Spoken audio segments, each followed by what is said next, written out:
Olá pessoal, sejam bem-vindos ao nosso canal, bem-vindos ao ano de 2024, um grande, um ótimo e maravilhoso ano para todos nós.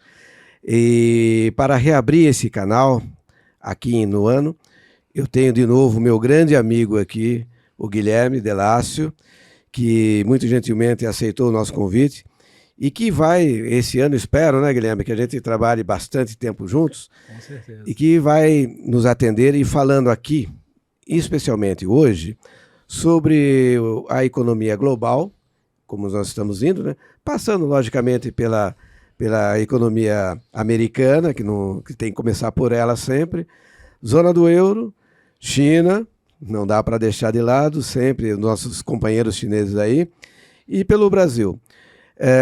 O Guilherme é professor na Universidade do Rio de Janeiro, economista, como todos já conhecem ele aqui no nosso canal.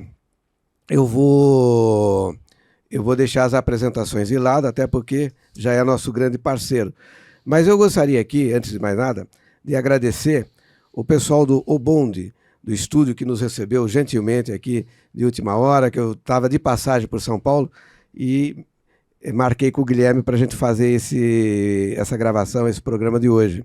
Muito obrigado à diretora de criação, Bruna, ao Caio, que está aqui nos dando apoio nessa filmagem, e ao Danilo, especialmente ao Danilo, que nos acolheu com muito carinho. Obrigado, pessoal do Bonde, sucesso para vocês, um feliz 2024. Muito bem, antes de começarmos, Guilherme, com o nosso bate-papo, eu gostaria de te presentear com o meu livro, que eu lancei agora em dezembro de 2023, é um romance, não é sobre economia, nem sobre tributário, que é a minha área. É um romance que eu resolvi escrever, com muito carinho, inclusive. Eu acho que foi uma coisa muito gostosa, prazerosa para mim. E espero que você goste, que você tenha uma ótima leitura. Com certeza. E que tenha uns momentos bons, né, Guilherme? E que capacidade extraordinária sua, né, de falar ainda sobre o amor, né, no mundo de hoje. E agradeço pela sua gentileza de me dar esse livro. E também agradeço essa oportunidade de estar com você aqui pela segunda vez. Né? Acho que isso é muito bom. Nós fizemos uma live, não foi uma live, né, no ano passado, né?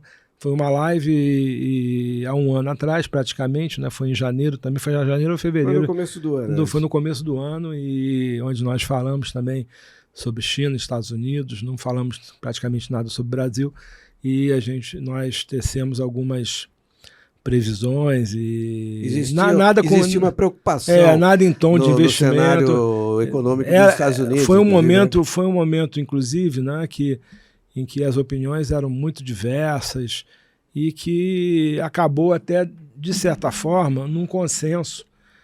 Quer dizer, logo depois que a gente depois que a nossa live terminou, alguns meses depois, terminou até num consenso eu posso dizer, de que haveria uma recessão nos Estados Unidos e no mundo. Estava para acontecer, realmente seria até o ano que passou.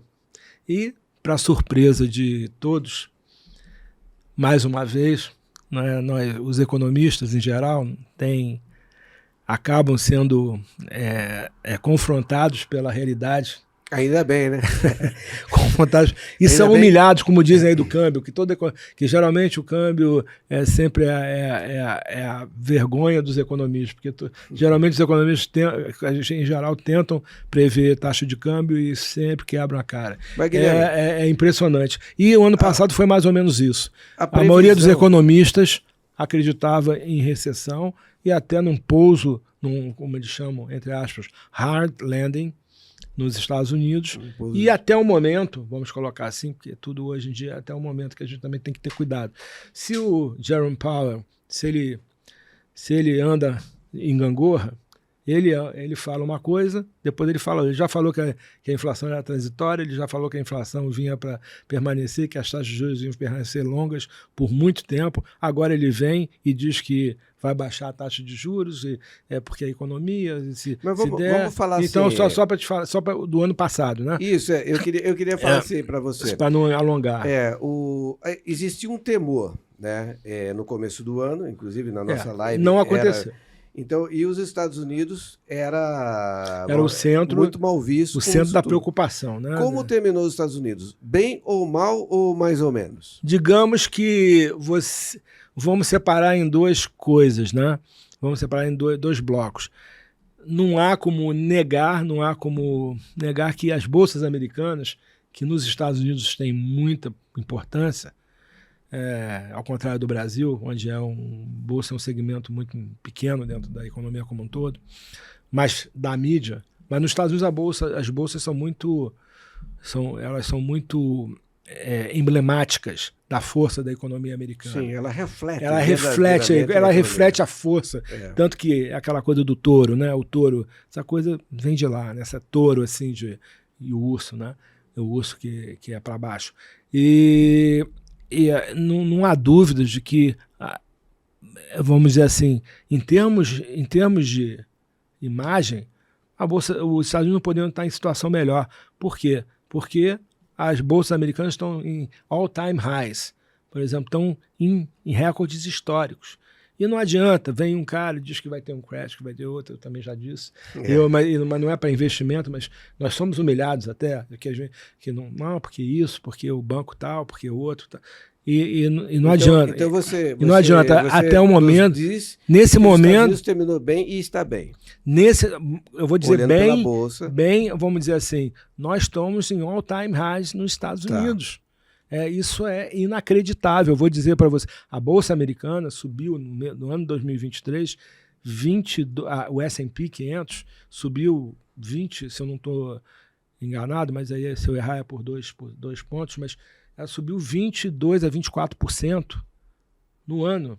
O Nasdaq, que é a de tecnologia, tudo bem que ela foi carregada muito pelas empresas de Magnificent Seven, que eles dizem aí, as 7, tipo Google, Microsoft, Apple, e a outra, a nova estrela, que é a NVIDIA, né? de Artificial Intelligence. E subiu 45%. Quer dizer, o Dow Jones subiu 15%, que são 30 ações. Então, realmente, todo mundo dizendo que o negócio quer dizer, houve uma baixa forte, um ajuste forte lá meados do ano, logo depois, março, mas aí começou a recuperar. E nessa, mesmo com a alta da taxa de juros, isso que é inacreditável, mesmo com alta rápida da taxa de juros, as bolsas americanas... Agora você falou para nós que você ia dividir em dois pontos. Em dois blocos. Bolsa. O segundo são as pesquisas com relação à satisfação da população americana. Tá. Quer dizer, o americano médio, ele não sente isso, essa exuberância que está na Bolsa. Muito pelo contrário, a maioria está insatisfeita. A maioria precisa trabalhar... emprego está sobrando lá, mas precisa trabalhar em 2, 3 empregos. O emprego que você está citando, na nossa live anterior, a gente falou que a taxa de desemprego dos Estados Unidos estava alta para aquele período.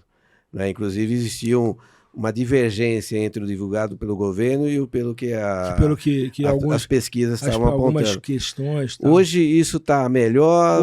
Hoje terminou o ano melhor? Terminou o ano melhor, porque a taxa de desemprego americana, últimos números aí, foram de 3,7% da população. Quer dizer, e o que está fazendo o Federal Reserve, vamos dizer, ele está numa situação de hesitação, né? Porque os mercados todos já compraram que vai haver um corte de taxa de juros pelo menos de 0,25 aí no primeiro trimestre, em março, na reunião de março. Então a gente está falando assim... A gente está falando que a economia americana está forte nesse momento. Exatamente. Aparentemente ela está forte. Legal. E se ela está forte, é daí que vem a dúvida porque o crescimento também agora a gente vai falar 4,9% no terceiro trimestre. Sabe o que é isso? 4,9% terceiro trimestre, crescimento anual. Talvez caia agora no último trimestre. Segura um pouquinho agora, Guilherme, que a gente vai falar isso aqui no nosso próximo bloco.